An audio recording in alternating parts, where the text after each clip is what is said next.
الله أكبر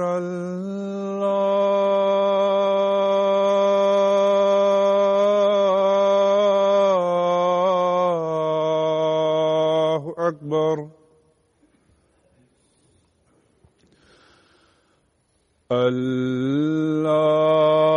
الله أكبر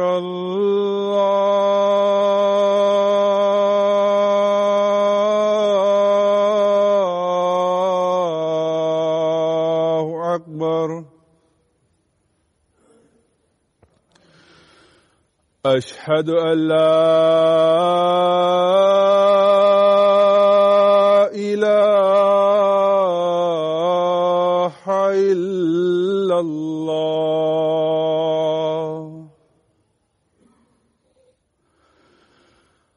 أشهد أن لا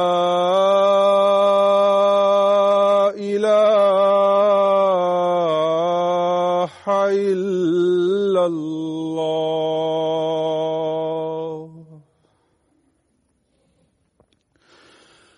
أشهد أن محمدًا رسول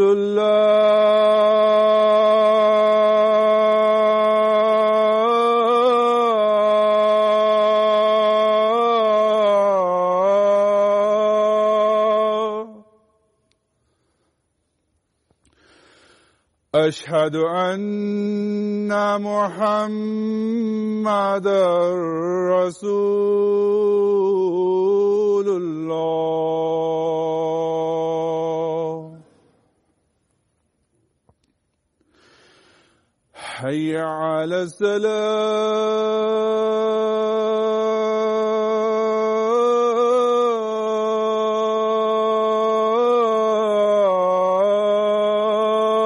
الصلاة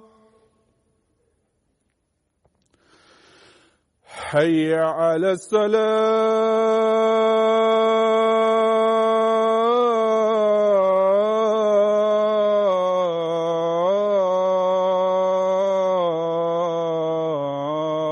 الصلاة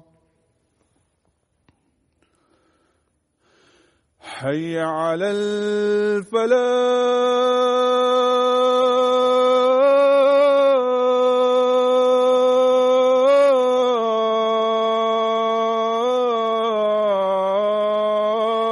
الفلاح حي على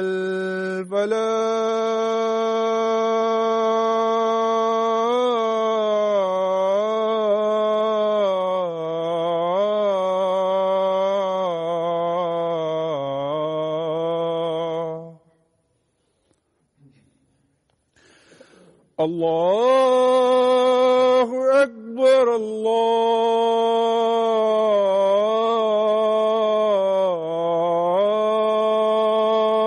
الله أكبر لا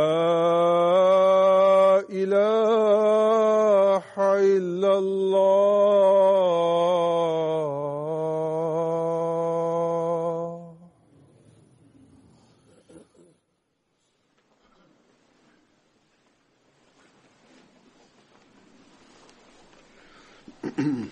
السلام عليكم ورحمة الله.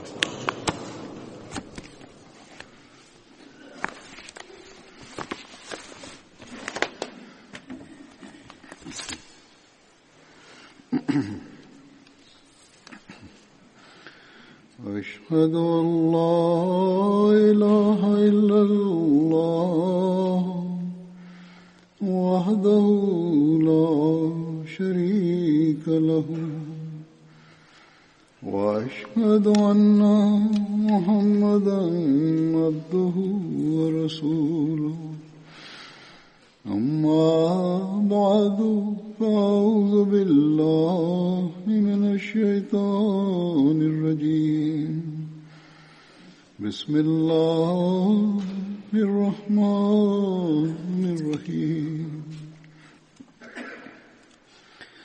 الحمد لله رب العالمين الرحمن الرحيم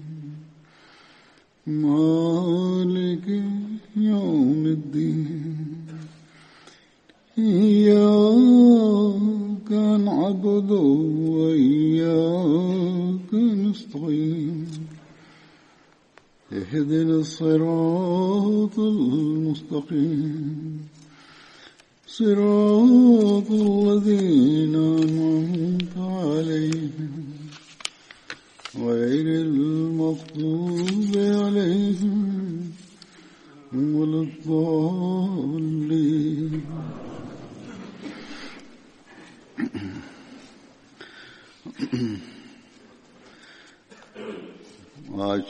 अॼु खां वरी मां बदरी असहाबनि जो ज़िक्र ॿीहर शुरू कंदुसि. पहिरियां असहाबी जन जो ज़िक्र आहे. उन्हनि जो नालो आहे हज़रत सिनान बिन अबी सिनान, जेके बनु असद कबीले मां हुआ ऐं बनु अब्द शम्स जा हलीफ़ हुआ. ग़ज़वे बदर में पाण हिसो वरिताऊं, ग़ज़वे उहद में ऐं खंदक में ऐं हुदैबिया समेत जेतिरियूं बि जंगियूं पाण सॻोरन सल्लल्लाहु अलैहि वसल्लम खे पेश आयूं. इन्हनि सभिनी में पाण सॻोरन सल्लल्लाहु अलैहि वसल्लम सां गॾु हुआ. बैत रिज़वान में सभिनी खां पहिरियां कंहिं बैत कई, इन जे बारे में इख़्तिलाफ़ मिले थो. किन जे वेझो हज़रत अब्दुल्ला बिन उमर बैत कई ऐं के हज़रत सलमा अल अक़वा जो नालो बयानु कनि था, पर वाक़दी जे वेझो हज़रत सिनान बिन अबी सिनान सभिनी खां पहिरियां बैत कई हुई ऐं किन जे वेझो हज़रत सिनान जे वालिद सभिनी खां पहिरियां बैत जी सआदत हासिल कई. बहरहाल बयानु थियो आहे तारीख़ में त बैत रिज़वान में जॾहिं पाण सॻोरन सल्लल्लाहु अलैहि वसल्लम माण्हुनि खां बैत वठणु शुरू कई त हज़रत सिनान रज़ियल्लाहु ताला अन्हु बि हथ अॻिते कयो त मुंहिंजी बैत वठो. इन ते रसूलुल्लाह सल्लल्लाहु अलैहि वसल्लम फरमायो त कहिड़ी शइ ते बैत थो करीं. हज़रत सिनान रज़ियल्लाहु ताला अन्हु अर्ज़ु कयो त जेको तव्हां जी दिल में आहे. रसूलुल्लाह सल्लल्लाहु अलैहि वसल्लम फरमायो त मुंहिंजी दिल में छा आहे, तोखे ख़बर आहे. असहाबनि जी सोहबत, पाण सॻोरन सल्लल्लाहु अलैहि वसल्लम जी सोहबत जो बि असर हो त उन्हनि अर्ज़ु कयो त फ़तहमंद थियण या शहादत हासिल करण. इन ते ॿियनि माण्हुनि बि चवणु शुरू करे ॾिनो त असां बि इन ई ॻाल्हि ते बैत कयूं था जंहिं ते हज़रत सनान रज़ियल्लाहु ताला अन्हु बैत कई आहे, जंहिं ते ही बैत कनि था. हज़रत सनान रज़ियल्लाहु ताला अन्हु कबार मुहाजिर असहाबनि मां हुआ. तुलैहा बिन ख़ुवैलद नबूअत जी दावा कई. सभिनी खां पहिरियां हज़रत सनान रसूलुल्लाह सल्लल्लाहु अलैहि वसल्लम खे ख़त लिखी ख़बर ॾिनी, जेके ओड़ी महिल बनू मालिक ते आमिल हुआ. ॿिया असहाबी जन जो ज़िक्र थींदो उहे आहिनि हज़रत महजा, जेके हज़रत उमर जा ग़ुलाम हुआ. हिननि जे वालिद जो नालो सालेह हो. ग़ज़वे बदर में सभिनी खां पहिरियां शहीद ही हुआ. हिननि जो तालुक़ यमन सां हुयो. कैदी हुअण जी हालत में हिननि खे शुरू में हज़रत उमर वटि आंदो वियो.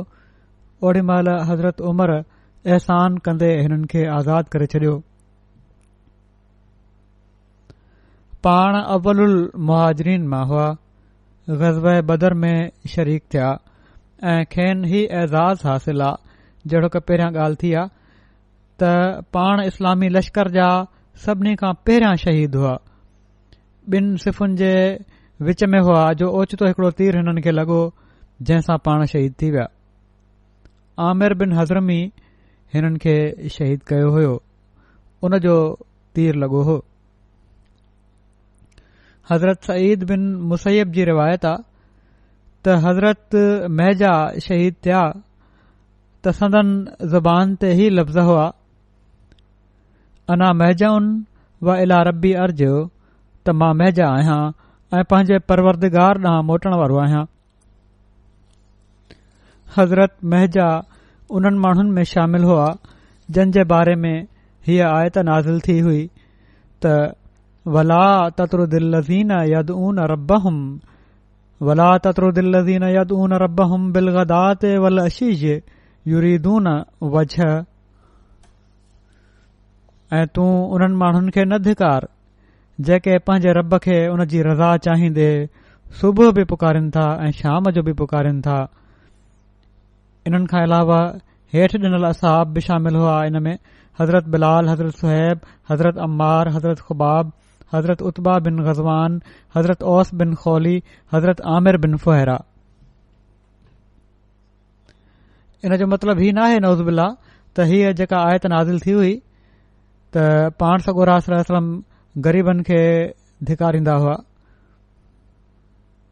संदन प्यार ऐं इज़त ऐं एहतराम ऐं शफ़क़त ग़रीबनि जे लाइ बेमिसाल ऐं गैर मामूली हुई, जंहिं जो असांखे हदीसुनि मां बि ऐं हिननि ग़रीबनि जे पंहिंजे हवालनि मां बि पतो पए थो।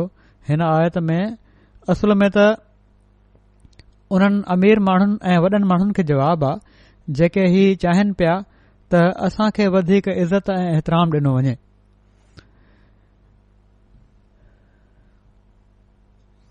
उन ते अल्लाह ताला ही फरमायो त मां त रसूल खे ही चयो आहे ऐं इहो हुक्म आहे त ग़रीब माण्हू जेके ज़िकिर ऐं इबादत में वधियल आहिनि उन्हनि जी इज़त ऐं एहतराम अल्लाह ताला जे वेझो तव्हां जी दौलत ऐं ख़ानदानी इज़त खां वधीक आहे ऐं अल्लाह जो रसूल त उहो ई कंदो आहे जंहिं जो अल्लाह ताला उन खे हुकुम ॾींदो आहे। सो हिन आयत मां ही जवाबु ॾिनो वियो असल में त उन्हनि अमीरनि खे जंहिंजो ही ख़्यालु हुयो त उन्हनि जो मक़ाम वधीक बुलंद आहे।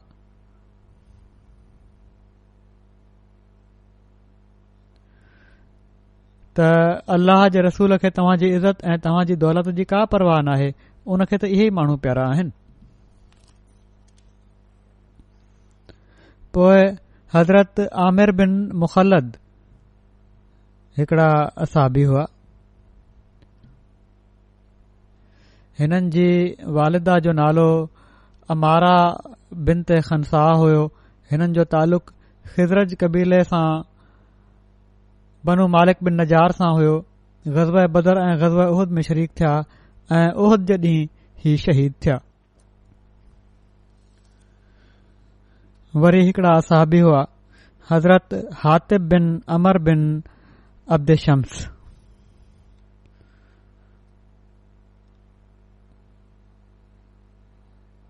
अबू हातिब हिननि जी कुनियत हुई। हिननि जो कबीलो बनु आमिर बिन लोई मां हो।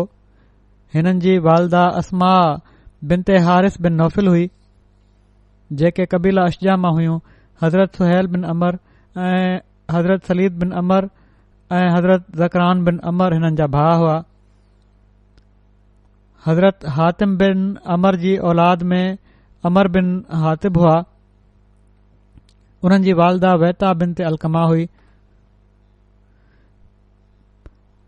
पाण सॻोरन सल्लल्लाहु अलैहि वसल्लम जे दारे अरकम में अचण खां पहिरियां पाण हज़रत अबू बकर सिद्दीक़ जी तबलीग सां इस्लाम क़बूलियो हुआ। हबशा मुल्क ॾांहुं 2 भेरा हिजरत कयाऊं ऐं हिकड़ी रिवायत जे मुताबिक़ हिजरत उला में सभिनी खां पहिरियां जेके शख़्स हबशा मुल्क में आया उहे हज़रत हातिब बिन अमर बिन अब्द शम्स हुआ। जॾहिं पाण मके मां मदीने ॾांहुं हिजरत कयाऊं त हज़रत जफ़ा बिन अब्दुल मुंज़िर जेके हज़रत अबू लबाबा बिन अब्दुल मुंज़िर जा भाउ हुआ उन्हनि जे घर में पाण आया। ग़ज़वा बदर में पंहिंजे भाउ हज़रत सलीद बिन अमर सां गॾु शरीक हुआ। ऐं ग़ज़वा उहद में बि शरीक थिया। रसूलुल्लाह सल्लल्लाहु अलैहि वसल्लम सां हज़रत सौदा बिनते ज़मा जी शादी हज़रत सलीद बिन अमर कराई ऐं किन जे वेझो हज़रत अबू हातिब बिन अमर शादी कराई ऐं ओड़ी महिल महर जेको मुक़ररु कयो वियो हो उहो 400 दिरहम हो। हिन शादीअ जो तफ़सील तबक़ातुल कुबरा में हिन तरह दर्जा त हज़रत सौदा जा पहिरियां मुड़स हज़रत सकरान बिन अमर जेके हज़रत हातिब बिन अमर जा भाउ हुआ उन्हनि जी हबशा खां मके ॾांहुं वापसी ते मके में वफ़ात थी वई। जॾहिं हज़रत सौदा जी इद्दत पूरी थी त पाण सॻोरन सल्लल्लाहु अलैहि वसल्लम उन्हनि ॾांहुं निकाह जो पैगाम मोकिलियो। हज़रत सौदा अर्ज़ कयो त मुंहिंजो मामिलो तव्हां जे हवाले आहे। इन ते रसूलुल्लाह सल्लल्लाहु अलैहि वसल्लम फरमायो त पंहिंजी क़ौम मां को मर्द मुक़ररु कर जेको तव्हां जी माना त हज़रत सौदा जी शादी मूंसां कराए। इन ते हज़रत सौदा हज़रत हातिब बिन अमर खे मुक़ररु कयो। अहिड़ी तरह हज़रत हातिब हज़रत सौदा जी पाण सॻोरन सल्लल्लाहु अलैहि वसल्लम सां शादी कराई। हज़रत सौदा हज़रत ख़दीजा खां पोइ पहिरीं औरत हुई जंहिं सां पाण सॻोरन सल्लल्लाहु अलैहि वसल्लम शादी कई। हुदैबिया जे जॻह ते थियण वारी बैतुर रज़वान में बि शरीक हुआ। वरी हिकड़ा असहाबी हुआ हज़रत अबू हुज़ैमा बिन औस।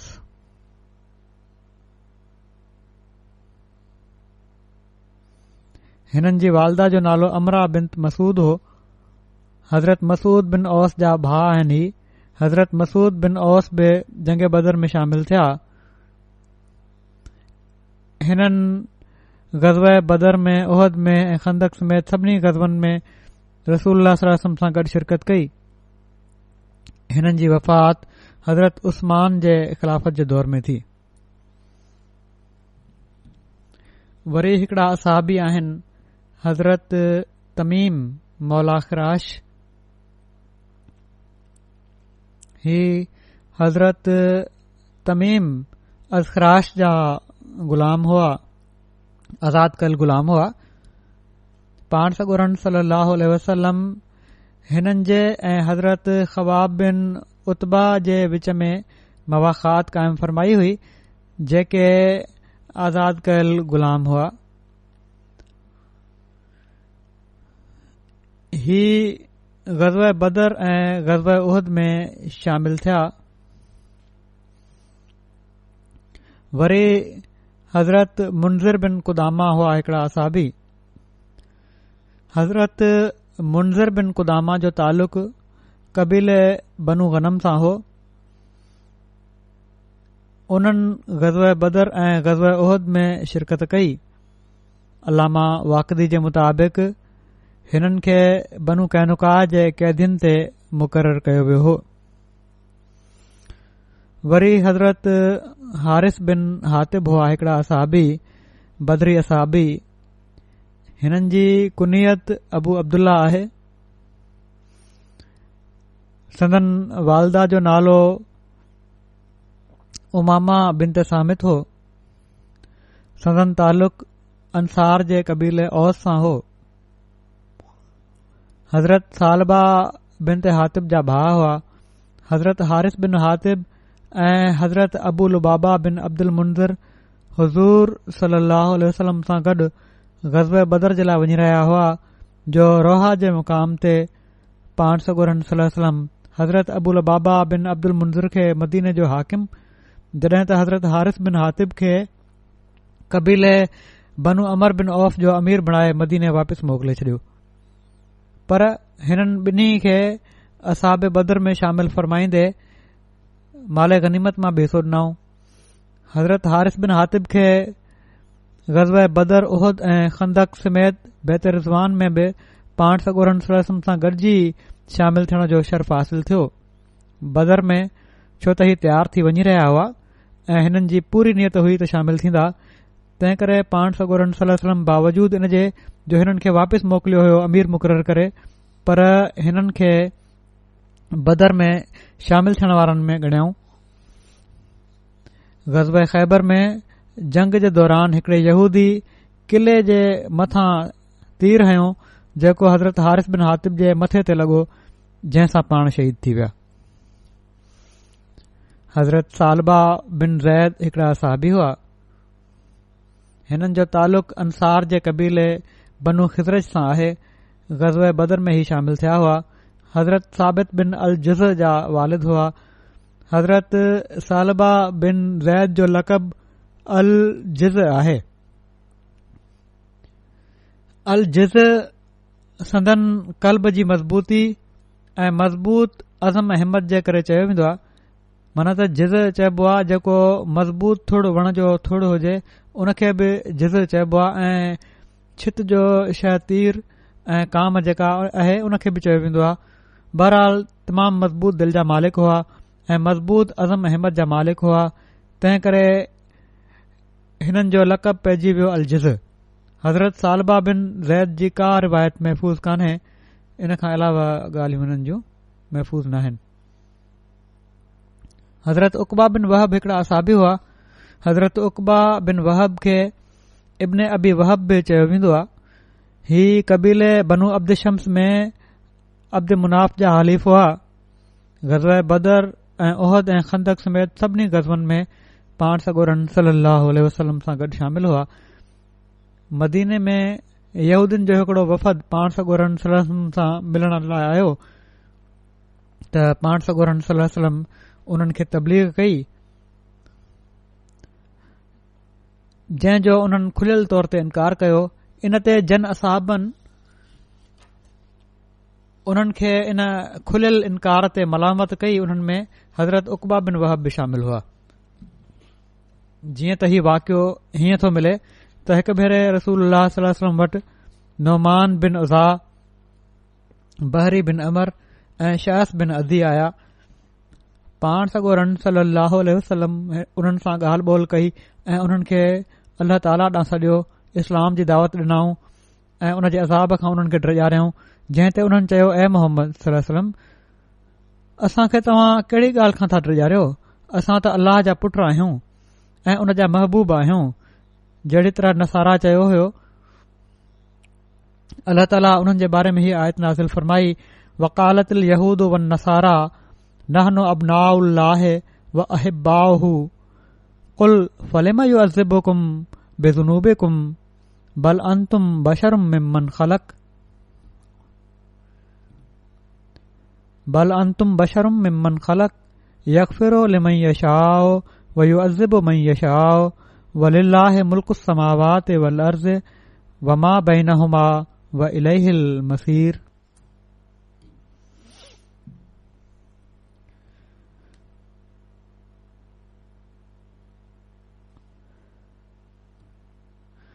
ऐं यहूदिन ऐं ईसाइन चयो त असीं अल्लाह जी औलाद आहियूं ऐं उन जा महबूब आहियूं।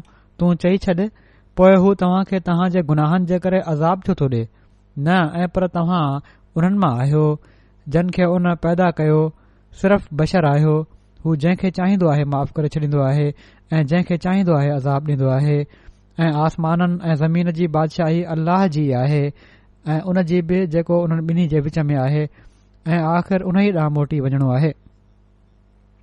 इब्न इसहाक़ जे मुताबिक़ रसूलुल्लाह सल्लल्लाहु अलैहि वसल्लम जॾहिं यहूदी टोले खे इस्लाम क़बूल करण जी दावत ॾिनी ऐं उन्हनि खे इन पासे तरग़ीब ॾियाराई ऐं गैरुल्लाह जे मामले में अल्लाह जी सज़ा जे बारे में उन्हनि खे ड्रारियो त उन्हनि न सिर्फ़ पाण सॻोरन सल्लल्लाहु अलैहि वसल्लम जो ऐं पर संदन आंदल तालीम जो इनकार कयो। इन ते हज़रत मुआज़ बिन जबल ऐं हज़रत साद बिन उबादा ऐं हज़रत उक़बा बिन वहब उन्हनि खे चयो, ए यहूदी गिरोह, अल्लाह ताला खां ड्रिजो। अल्लाह जो कसम, तव्हां ॼाणो था त हू रसूलुल्लाह आहिनि ऐं तव्हां ख़ुद असां जे साम्हूं हिननि जी बहसत खां पहिरियां उन जो तज़किरो कंदा हुओ ऐं असां जे साम्हूं उन्हनि जूं सिफ़तूं बयानु कंदा हुओ। इन ते राफ़े बिन हरमला ऐं वहब बिन यहूज़ा चयो त असां त तव्हां खे ही नाहे चयो ऐं न अल्लाह ताला हज़रत मूसा अलैहिस्सलाम खां बाद को किताब नाज़िल कयो आहे न करणो आहे ऐं न अल्लाह ताला हज़रत मूसा खां बाद को बिशारत ॾियण वारो ऐं न ई को ड्रिॼारण वारो मोकिलियो आहे न मोकिलणो आहे। ॼण त उहे माण्हू साफ़ फिरी विया, हालांकि तौरेत में ही पेशिन गोयूं मौजूदु आहिनि। इहो ई हाल अॼुकल्ह जे किन मुस्लमान आलमनि जो आहे जेके मसीह मौद खे मञण खां इनकारी आहिनि। पहिरियां अचण जो लुड़कंदा हुआ, हाणे चवनि था त कंहिं नाहे अचणो। वरी हिकड़ा असहाबी आहिनि हज़रत हबीब बिन असवद। हज़रत हबीब बिन असवद बिन सद अंसार जे कबीले बनु हराम जा आज़ाद कयल ग़ुलाम हुआ। पाण जंग बदर ऐं उहद में शामिल थिया। हिननि जी का औलाद न हुई। हिननि जो ज़िक्र खुबैब जे नाले सां बि मिले थो। वरी हज़रत हुसैमा अंसारी हुआ हिकड़ा असहाबी। हज़रत हुसैमा जो तालुक़ कबीले बनु अशजा सां हुयो।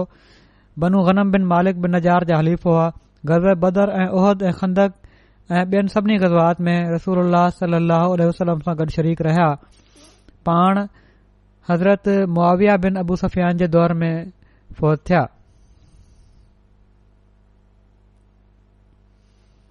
हज़रत राफ़े बिन हारिस हिकड़ा असहाबी हुआ। हिननि जो नालो राफ़े बिन हारिस बिन सवाद आहे। तालुक़ हिननि जो अंसार जे कबीले बनु नजार सां हुयो। ग़ज़वे बदर ऐं उहद ऐं खंदक समेत सभिनी ग़ज़वात में रसूलुल्लाह सल्लल्लाहु अलैहि वसल्लम सां गॾु शरीक थिया।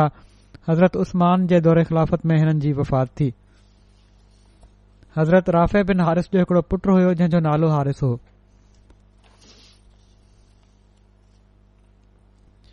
वरी हज़रत रुखैला बिन सालबा अंसारी हिकड़ा बदरी असहाबी हुआ। हिननि जो नालो बि मुख़्तलिफ़ तरीक़नि सां बयानु कयो वञे थो। के चवनि था रुखैला, के रुजैला ऐं रुहैला वग़ैरह। संदन वालिद जो नालो सालबा बिन ख़ालिद हुयो। ग़ज़वे बदर ऐं उहद में ही शरीक थिया।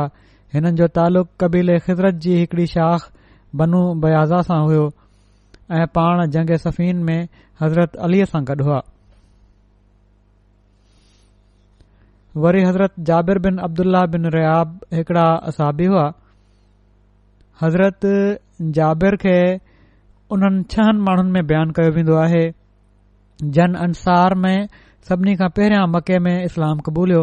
हज़रत जाबिर बदर ऐं उहद ऐं खंदक ऐं सभिनी ग़ज़वात में रसूलुल्लाह सल्लल्लाहु अलैहि वसल्लम सां गॾु शामिल थिया। हिननि रसूलुल्लाह सल्लल्लाहु अलैहि वसल्लम खां हदीसूं बि बयानु कयूं आहिनि। बैत अक़बा उला में अंसार में सभिनी खां पहिरियां जन इस्लाम क़बूल कयो उहे इहे ई आहिनि। अंसार जे कुझु माण्हुनि जी रसूलुल्लाह सल्लल्लाहु अलैहि वसल्लम सां अक़बा उला जी राति जॾहिं मुलाक़ात थी त पाण पुछियूं त तव्हां कहिड़े कबीले जा आहियो। उन खां पोइ उन्हनि पूरो तफ़सील पंहिंजो बयानु कयो ऐं ही कबीले बनु नजार जा 6 माण्हू हुआ। असद बिन ज़रारा ऐं औफ बिन हारिस बिन रफ़ा बिन अफरा ऐं राफ़े बिन मालिक बिन अजलान ऐं कुतबा बिन आमिर बिन हदीदा ऐं उक़बा बिन आमिर बिन नाबी बिन ज़ैद ऐं जाबिर बिन अब्दुल्ला बिन रयाब। ही सभई माण्हू मुसलमान थी विया हुआ। जॾहिं ही माण्हू मदीने आया त उन्हनि मदीने वारनि वटि रसूलुल्लाह सल्लल्लाहु अलैहि वसल्लम जी ॻाल्हि कई ऐं तबलीग कयूं पोइ उते। हज़रत साबित बिन अकरम बिन सालबा हिकड़ा असहाबी हुआ, बदरी असहाबी। हिननि जो नालो हज़रत साबित बिन अकरम बिन सालबा बिन अदी बिन अजलान हो। अंसारी कबीले बनु अमर बिन औफ जा हलीफ़ हुआ। पाण बदर समेत सभिनी ग़ज़वात में रसूलुल्लाह सल्लल्लाहु अलैहि वसल्लम सां गॾु शरीक रहिया। जॾहिं रसूलुल्लाह सल्लल्लाहु अलैहि वसल्लम मदीने आया त आसिम बिन अदी खे मस्जिद ॾिनऊं त हू इन में पंहिंजो घर ठाहिनि। पर आसिम अर्ज़ कयो त या रसूलल्लाह, मां हिन मस्जिद खे घर न ठाहींदुसि जंहिं में अल्लाह ताला जेको लाहिणो हुयो उन खे लाथो आहे। पर तव्हां इन खे साबित बिन अकरम खे ॾेई छॾियो छो त उन वटि को घर नाहे। त पाण हज़रत साबित बिन अकरम खे हीअ जॻह अता फ़रमाए छॾियऊं ऐं उन्हनि जी का औलाद न थी। ग़ालिबन मस्जिद मां हीअ जॻह जेका ॾिनी हुआऊं उहो मस्जिद जो हिसो हूंदी, उहा जॻह या उन जे वेझो जॻह हूंदी ऐं केॾी महिल उते निमाज़ूं बि पढ़ी वेंदियूं हूंदियूं बहरहाल तर्जुमो करण वारनि जेको तर्जुमो कयो आहे मुंहिंजे ख़्याल में चङी तरह उहो सही नथनि कयो। किन ॻाल्हियुनि जी वज़ाहत थिए थी, इन लाइ रिसर्च सेल वारा जेके ही नोट्स मोकिलींदा आहिनि उनखे थोरो तहक़ीक़ करे सही तरह मोकिलींदा कनि, सिर्फ़ स्कूल जे ॿारनि वांगुरु तर्जुमा न करे छॾनि। पोइ मोता वारी जंग में हज़रत अब्दुल्ला बिन रवाहा जी शहादत खां पोइ इस्लामी झंडो हज़रत साबित बिन अकरम खयो ऐं चयाऊं त ए मुसलमाननि जा गिरोह, पाण मां कंहिं शख़्स खे पंहिंजो सरदार मुक़ररु कयो। माण्हुनि चयो असां तव्हां खे मुक़ररु करणु चाहियूं था। पाण चयाऊं त न, मां ईअं नथो करे सघां। इन ते माण्हुनि हज़रत ख़ालिद बिन वलीद खे पंहिंजो सरदार मुक़ररु करे वरितो। इब्न हिशाम जी सीरत नबी में इन जो ज़िक्र आहे। तारीख़ में अचे थो त जंग मौता जे मौक़े ते जॾहिं मुसलमाननि दुश्मन जो लश्कर ॾिठो ऐं उन जो अंग ऐं सामान वग़ैरह उनखे ॾिसी उन्हनि सोचियो त हिन लश्कर जो को मुक़ाबिलो न आहे। त हज़रत अबू हुरैरा बयानु कनि था त मां जंग मौता में शिरकत कई। जॾहिं दुश्मन असां जे वेझो आयो त असां ॾिठोसीं त माण्हू हथियार घोड़नि ऐं सोन ऐं रेशम वग़ैरह में उन जो मुक़ाबिलो करणु कंहिं जे वस में न आहे। हीउ ॾिसी मुंहिंजूं अखियूं चुंझजी वयूं। इन ते हज़रत साबित बिन अकरम मूंखे चयो त ए अबू हुरैरा, तुंहिंजी हालत अहिड़ी थी लॻे जीअं तो को तमामु वॾो लश्कर ॾिसी वरितो आहे। मूं चयो, हज़रत अबू हुरैरा चवनि था त मूं चयो हा। इन ते हज़रत साबित चयो त तूं असां सां गॾु बदर में शामिल न थियो आहीं। असां खे उते बि अंग जी घणाई ज़रिए फतह न मिली हुई ऐं पर उहा त अल्लाह ताला जे फज़ल सां मिली हुई ऐं हिते बि ईअं थींदो। हज़रत अबू बकर जी ख़िलाफ़त में हज़रत ख़ालिद बिन वलीद सां गॾिजी पाण मुर्तदन ॾांहुं रवाना थिया।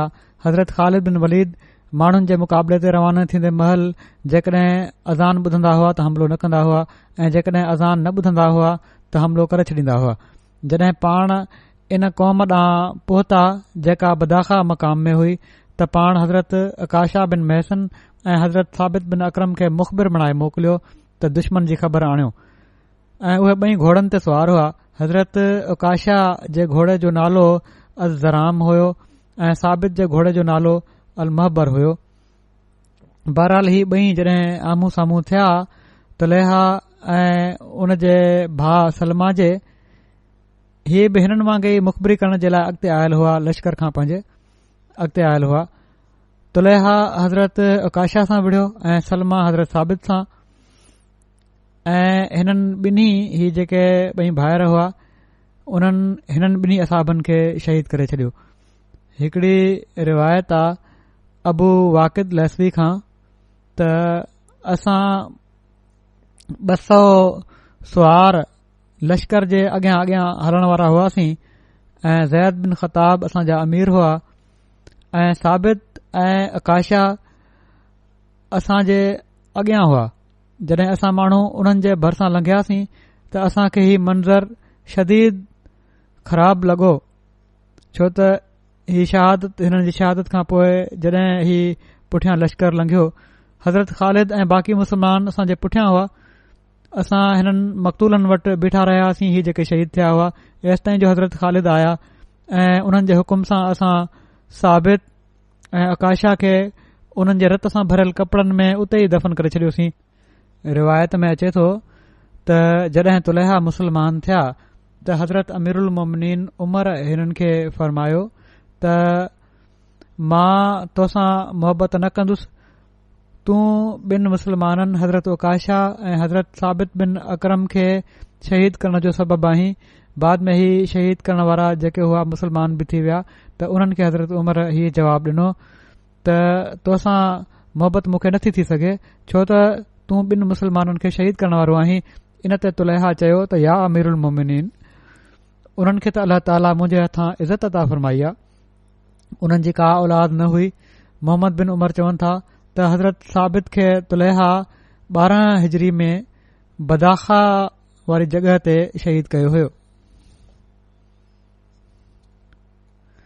वरी हज़रत सलमा बिन सलामा बदरी असाबी हुआ, अंसारी हुआ ऐं कबीले औस जे ख़ानदान बनू अशर सां उन्हनि जो तालुक़ हुयो। जॾहिं मदीने में रसूलुल्लाह सल्लल्लाहु अलैहि वसल्लम जी बैसत जी ख़बर पहुती त पाण उन्हनि शुरूआती माण्हुनि मां हुआ जन पाण सगोरन सलम ते ईमान आंदो।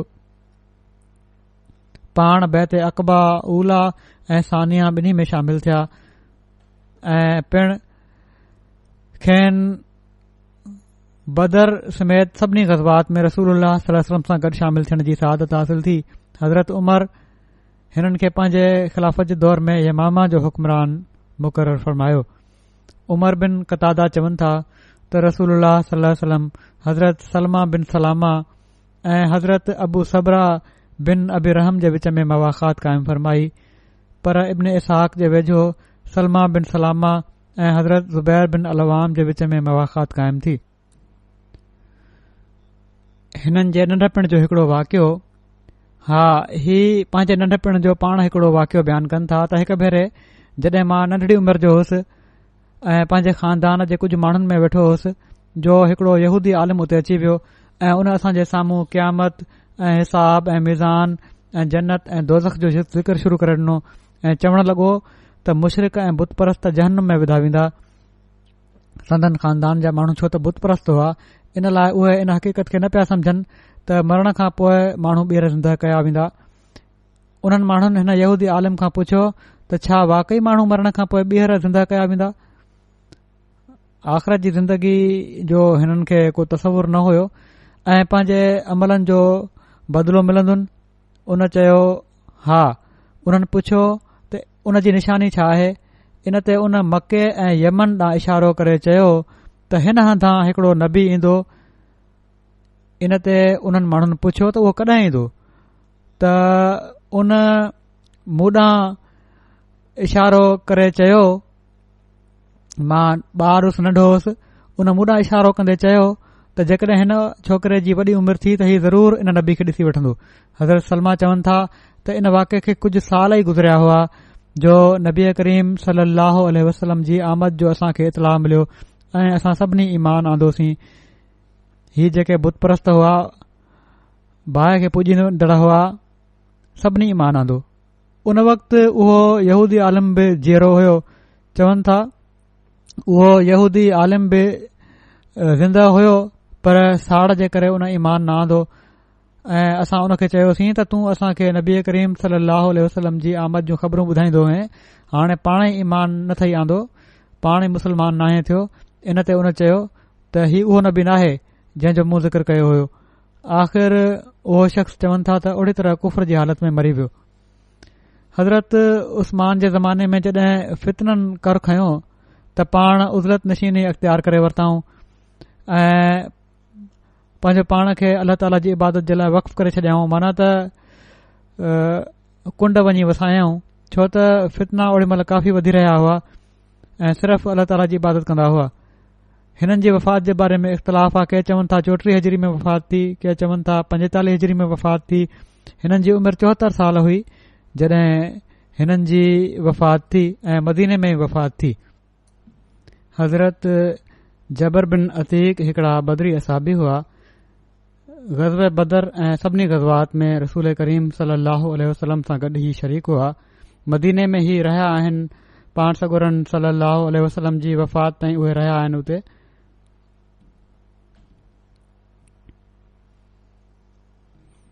हज़रत जबर बिन अतीक जी कुनियत अब्दुल्ला हुई। औलाद में 2 पुट अतीक ऐं अब्दुल्ला ऐं हिकड़ी धीउ उम्मे साबित हुई। रसूलुल्लाह सल्लल्लाहु अलैहि वसल्लम हज़रत जबर बिन अतीक ऐं ख़बाब बिन अर्त जे विच में मवाख़ात क़ाइमु फ़रमाई। फ़तह मक्का जे मौक़े ते बनू मुआविया बिन मालिक जो झंडो हिननि वटि हुयो। हज़रत जबर बिन अतीक जी वफ़ात 61 हिजरी में यज़ीद बिन मुआविया जे दौर में 71 सालनि जी उमिरि में थी। हज़रत साबित बिन सालबा हिननि जो नालो हुयो।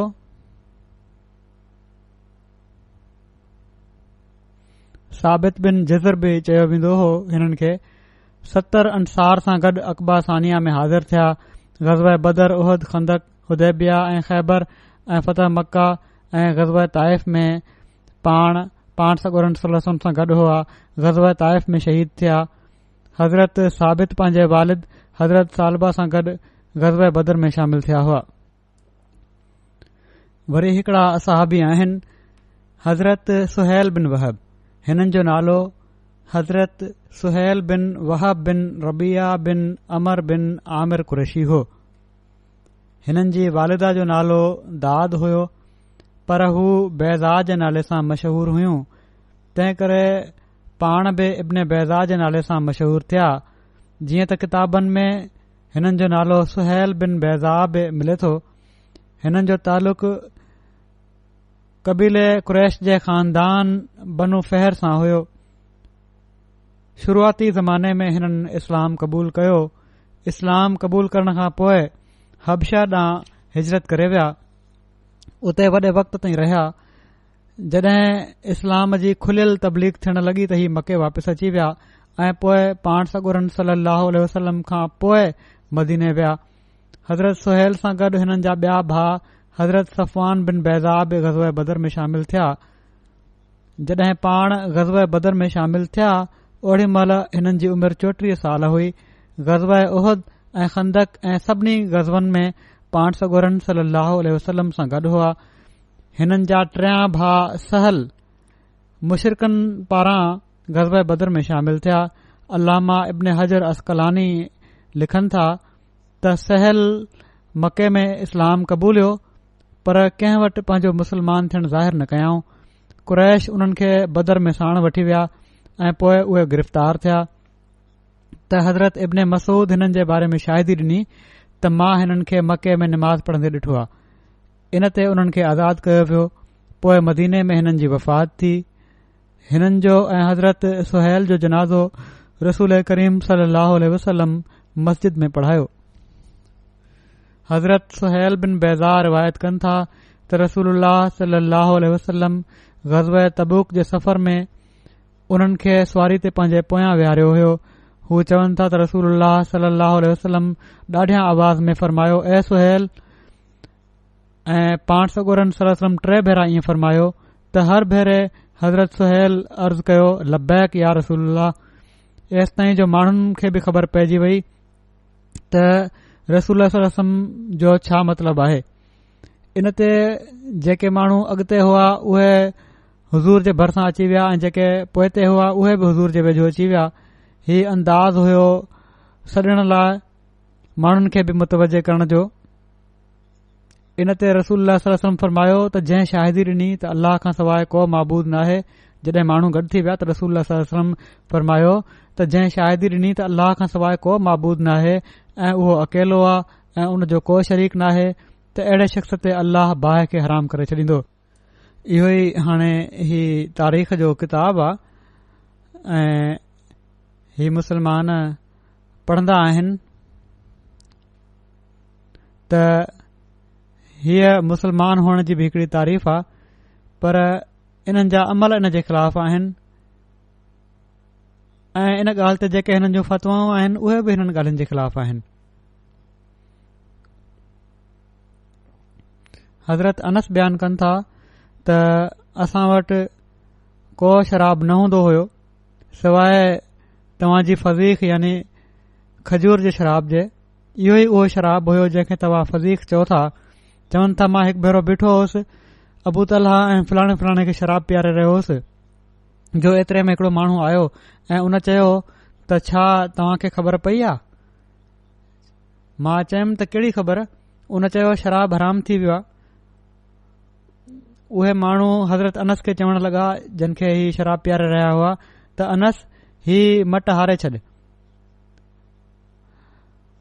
चवनि था त पोइ उन्हनि इन शख़्स जी ख़बर ॾियण खां पोइ इन शराब जे बारे में न कॾहिं पुछियो ऐं न कॾहिं ॿीहर उन खे पीतो।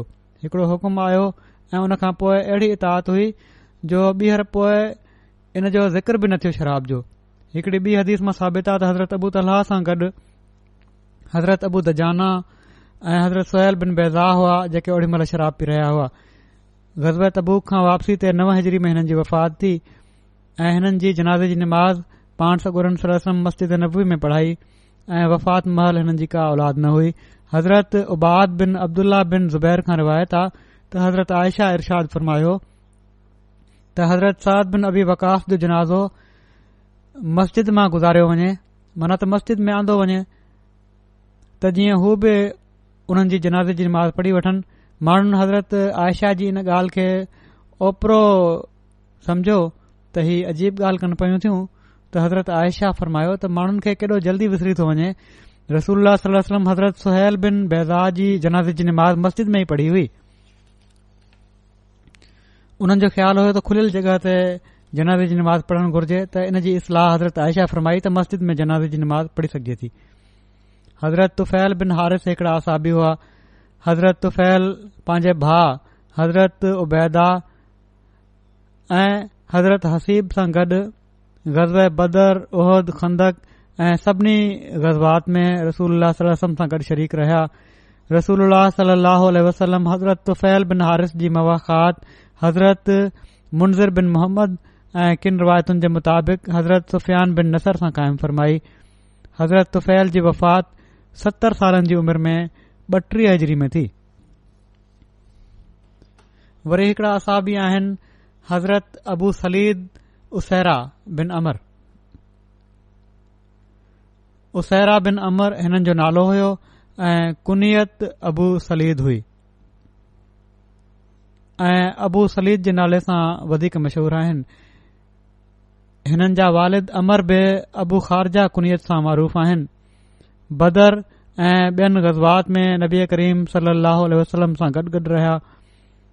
पाण ख़ज़रत जी शाख अदी बिन नजार सां तालुक़ रखंदा हुआ।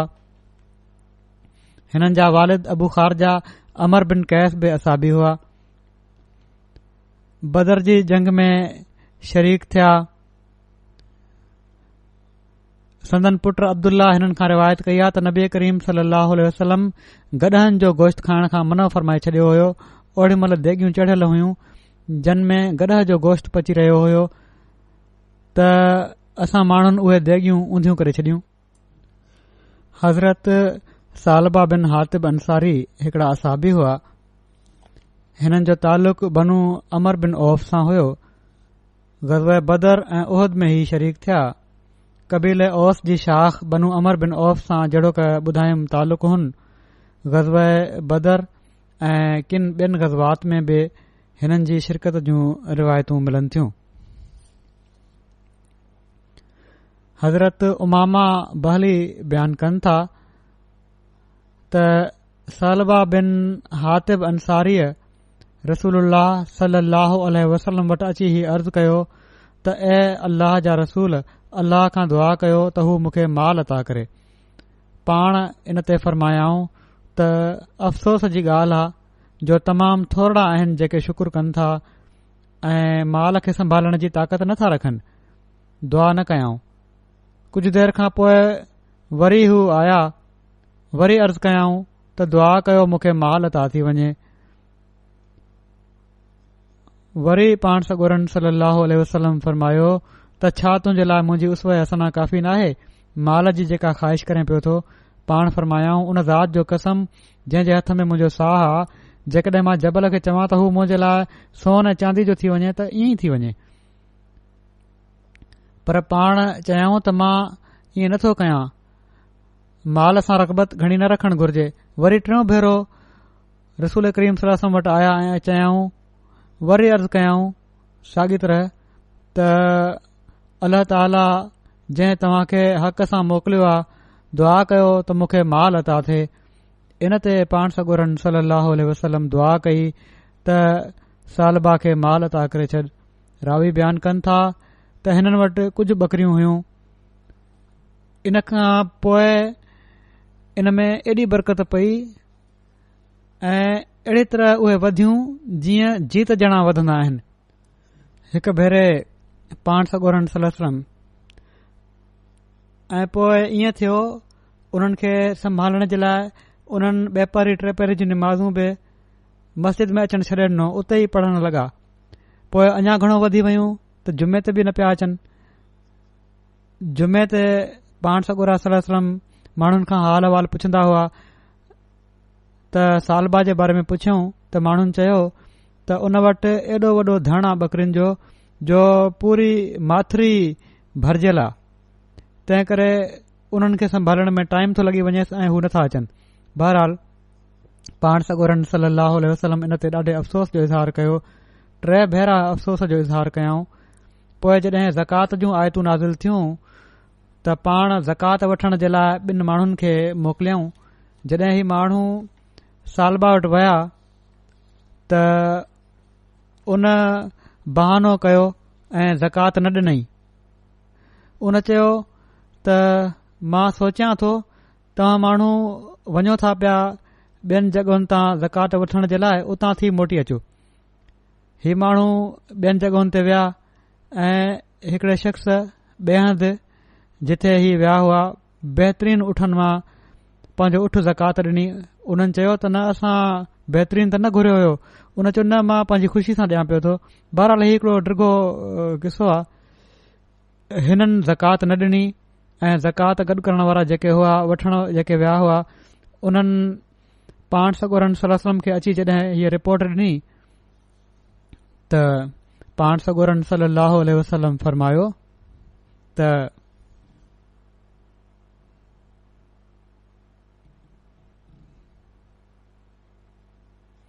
पोइ ओॾी महिल हीअ आयत बि लथी त वमिनहुम मन आहद अल्लाह लइन आताना मिन फज़ले, ऐं पोइ हीअ व बिमा कानू यकज़बून ताईं पूरी आयत आहे।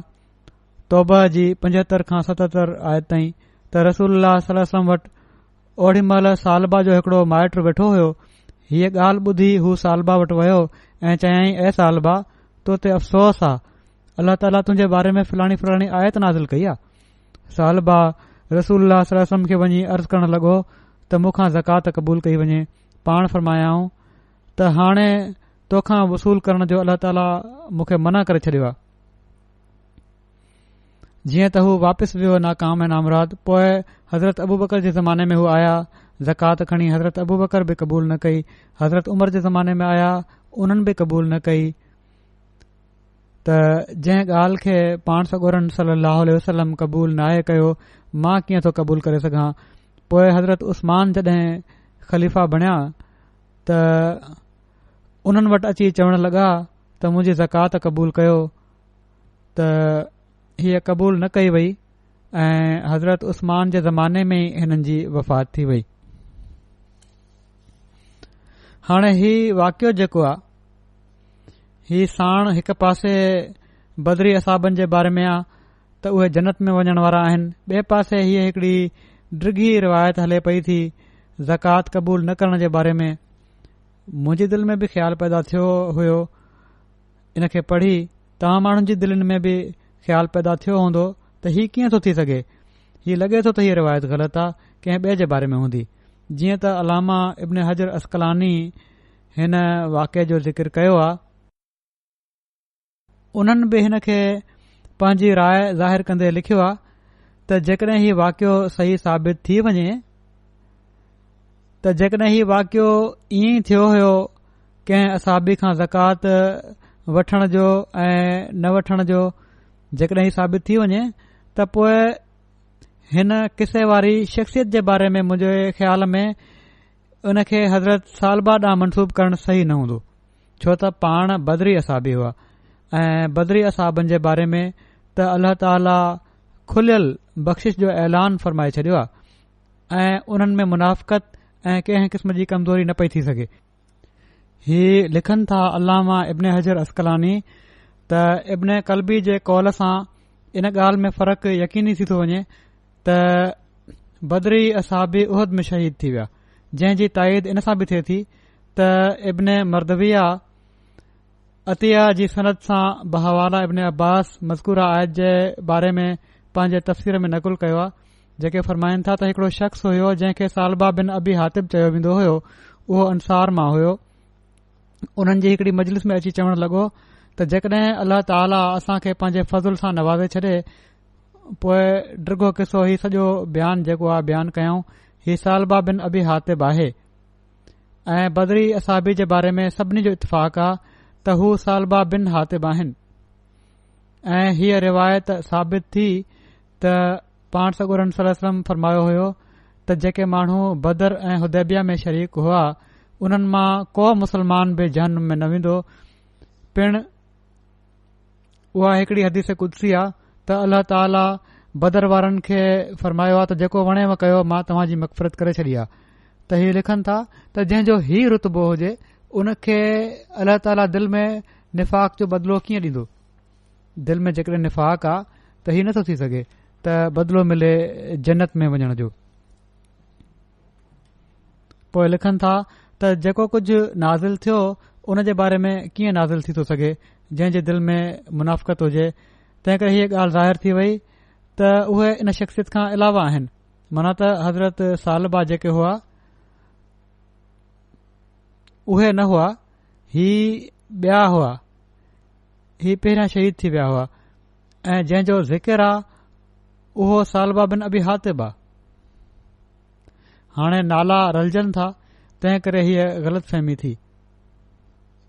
इन लाइ सालबा बिन हातिब ऐं सालबा बिन अबी हातिब ॿ अलॻि अलॻि शख़्सियतूं आहिनि।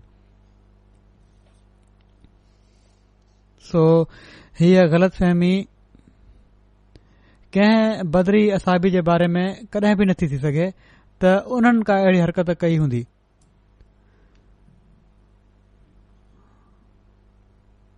अल्लाह जज़ा ॾे अल्लामा इब्न हजर अस्कलानीअ खे जो उन्हनि बि हिन मसइले खे ॾाढो खोले बयानु करे छॾियो ऐं हीउ जेको इल्ज़ाम पियो लॻे हिन बदरी असाबीअ ते इन सां उन्हनि जी हिन तारीख़ी रिवायत सां ई इन खां ई बची विया। पोइ हिकड़ा असाबी आहिनि हज़रत साद बिन उस्मान बिन खुल्दा अंसारी, किन जे वेझो हिननि जो नालो सईद बिन उस्मान आहे। ग़ज़वा बदर में शामिल थिया। उन्हनि माण्हुनि मां आहिनि जन जा पेर उहद जी जंग में पटिजी विया हुआ ऐं पोइ अल्लाह ताला हिननि सभिनी जी माफ़ीअ खे क़ुर शरीफ़ में नाज़िल फरमायो। पाण हज़रत उक़बा जा भाउ हुआ। हिकु भेरे नबी करीम सल्लल्लाहु अलैहि वसल्लम हर्रा जे मक़ाम ते बेरे इहा ते आया जेको उन्हनि ॾींहनि में हिननि जी मिल्कियत हुयो, माना हिननि असाबी जी मिल्कियत हुयो। पाण पंहिंजे पुट उबादा खे छॾे विया त जीअं हू माण्हुनि खे पाणी पीआरनि। हज़रत उबादा नबी करीम सल्लल्लाहु अलैहि वसल्लम खे न सुञाणे सघिया, नंढड़ा जो हुआ पुट। बाद में जॾहिं हज़रत साद आया त उबादा अचण वारी शख़्सियत जो हुलियो बयानु कयो त हज़रत साद चयो त इहे ई त रसूलुल्लाह सल्लल्लाहु अलैहि वसल्लम हुआ जिन खे तूं सुञातो न। वञी मिल उन्हनि सां, तकड़ो भॼंदो वञी पुठियां। जीअं त हू पाण सॻोरन सल्लल्लाहु अलैहि वसल्लम वटि विया ऐं हुज़ूर सल्लल्लाहु अलैहि वसल्लम उन्हनि जे मथे ते हथु घुमाए दुआ ॾिनी। हज़रत साद बिन उस्मान जी 80 सालनि जी उमिरि हुई जॾहिं हिननि जी वफ़ात थी आहे। वरी हिकड़ा असाबी हज़रत आमिर बिन उमैया आहिनि। हज़रत हशाम बिन आमिर जा वालिद हुआ, बदर में शामिल हुआ ऐं उहद में शहीद थिया। कबीले बनु अदी बिन नजार मां हुआ। हज़रत हशाम बिन आमिर खां रिवायत आहे त पाण सॻोरन सल्लल्लाहु अलैहि वसल्लम खां उहद जे शहीदनि खे दफ़न करण जे बारे में सुवाल कयो वियो त पाण फरमायाऊं त कुशादी क़बर खोटरियो ऐं 2 या 3 खे हिकड़ी क़बर में लाहे छॾियो। फरमायाऊं त जंहिंखे क़ुर वधीक ईंदो हुजे उन खे पहिरियां लाहियो। हज़रत हशाम बिन आमिर बयानु कनि था त मुंहिंजे वालिद आमिर बिन उमैया खे 2 माण्हुनि खां पहिरियां क़बर में लाथो वियो। हज़रत आमिर जा पुट हशाम बिन आमिर हिकु भेरे हज़रत आयशा वटि विया त उन्हनि फरमायो त केॾो न भलो शख़्स हुयो, पर हिननि जो पोइ नसुल न हलियो। हज़रत अमर बिन अबी सरह हिकड़ा असाबी हुआ ऐं वाक़दी हिननि जो नालो मुअमर बिन अबी सरह बयानु कयो आहे। कबीले बनु हारिस बिन फहर मां हुआ। अबू सईद हिननि जी कुनियत हुई। 3 हिजरी में मदीने शरीफ़ में हज़रत उस्मान जे दौर में हिननि जी वफ़ात थी। हिननि जा भाउ हज़रत वहब बिन अबी सरह हबशा जे मुहाजिरनि मां हुआ। 2 भाउ ग़ज़वा बदर में शामिल थिया। ग़ज़वा उहद ऐं ग़ज़वा खंदक ऐं ॿियनि मशाहिद में बि हुज़ूर सल्लल्लाहु अलैहि वसल्लम सां गॾु शरीक थिया। हिननि जो को नसुल न हलियो। मके खां मदीने हिजरत कयाऊं त हज़रत कलसूम बिन हदम जे घर अची क़याम कयाऊं। वरी हज़रत इस्मा बिन हुसैन हिकड़ा असाबी हुआ। जेके कबीले बनू औफ बिन ख़िज़रज मां हुआ। हिननि जा भाउ ख़ुबैल बिन वबरा पंहिंजे ॾाॾे वबरा ॾांहुं मनसूब आहिनि। हीअ ऐं हिननि जा भाउ बदर में शामिल थिया हुआ। किन हिननि जे बदर में शामिल थियण खां इख़्तिलाफ़ कयो आहे, पर बहरहाल किन लिखियो आहे त शामिल थिया। हज़रत ख़लीफ़ा बिन अदी, हिननि जे नाले जे बारे में बि इख़्तिलाफ़ आहे। हिननि जो नालो किन चवनि था ख़लीफ़ा बिन अदी लिखियो आहे ऐं किन ख़ुलैफ़ा बिन अदी। ग़ज़वा बदर ऐं ग़ज़वा उहद ॿिन्ही में शरीक हुआ।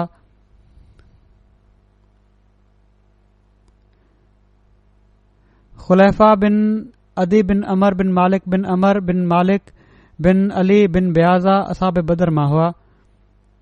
ग़ज़वा बदर खां पहिरियां इस्लाम क़बूल कयो हुआऊं ऐं सभिनी खां पहिरियां ग़ज़वा बदर में शरीक थी बदरी असाबी हुअण जी सआदत हासिल कयाऊं। इन खां पोइ ग़ज़वा उहद में शरीक थिया। ग़ज़वा उहद खां पोइ हिननि जो नालो गुम थो थी वञे, ज़ाहिर नथो थिए, मज़ीद का मालूमात न आहे हिननि जे बारे में। ऐं ओड़ी महिल साम्हूं थो अचे जॾहिं हज़रत अली जे ख़िलाफ़त जे दौर में तमामु वॾो वक़्तु ही इन्हनि जे बारे में का मालूमात न आहे। पोइ अली जे ख़िलाफ़त जे दौर में पेश अचण वारनि सभिनीनि जंगनि में उन्हनि सां गॾु शरीक थिया, ही हज़रत अलीअ सां गॾु। ऐं वफ़ात जे साल जे बारे में बि सीरत जे किताबनि में कुझु नथो मिले। हज़रत मुआज़ बिन मुआज़, हिननि जी बेरे मऊना जे वाक़े में शहादत थी। हिननि जे वालिद जो नालो नाइस बि बयानु थिए थो। हिननि जो तालुक़ ख़िज़रज जे कबीले ज़रकी सां हुयो। किन रिवायतुनि जे मुताबिक़ पाण ग़ज़वा बदर ऐं उहद में शरीक हुआ। बेरे मऊना जे मौक़े ते शहीद थिया। हिकड़ी रिवायत जे मुताबिक़ पाण ग़ज़वा बदर में ज़ख़्मी थिया हुआ ऐं कुझु वक़्त खां पोइ इन ई ज़ख़्म जे करे फ़ौत थी विया हुआ। हिननि सां गॾु हिननि जा भाउ आयज़ बिन मुअज़ बि ग़ज़वा बदर में शामिल थिया हुआ। सुलह हुदैबिया खां पोइ जॾहिं उयैना बिन हसन ग़स्फ़ान कबीले सां गॾिजी झंग में चरण वारनि पाण सॻोरनि सल्लल्लाहु अलैहि वसल्लम जी ॾाचिन ते हमिलो कयो ऐं हिफ़ाज़त ते मुक़रर हिकड़े शख़्स खे क़तल करे ॾाचिन खे हकले काहे वियो ऐं शहीद थियण वारे शख़्स जी घरवारी खे बि खणी वियो।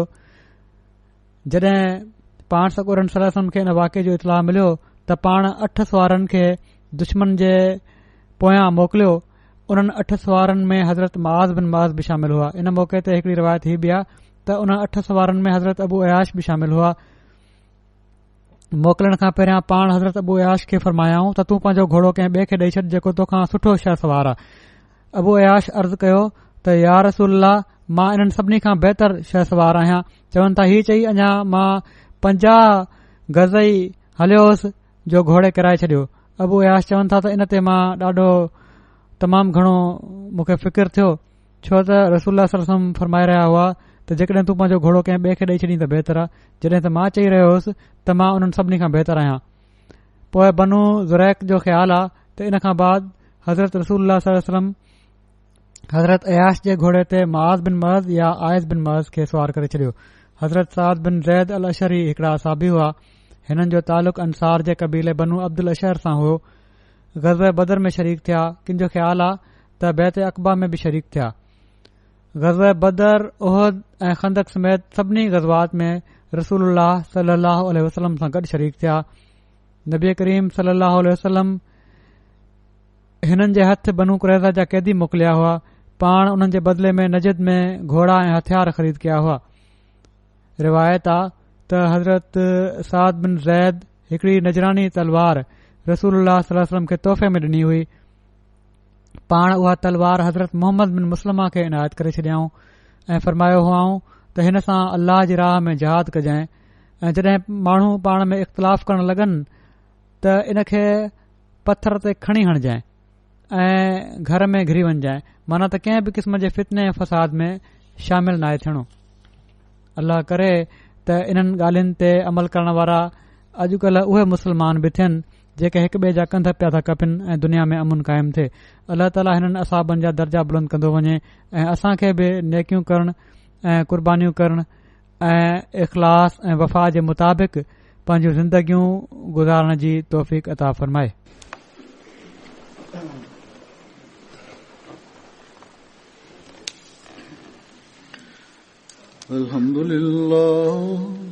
الحمد لله نحمده ونستعينه ونستغفره ونؤمن به ونتوكل عليه ونعوذ بالله من شرور أنفسنا ومن سيئات أعمالنا من يهده الله فلا مضل له ومن يضلل فلا هادي له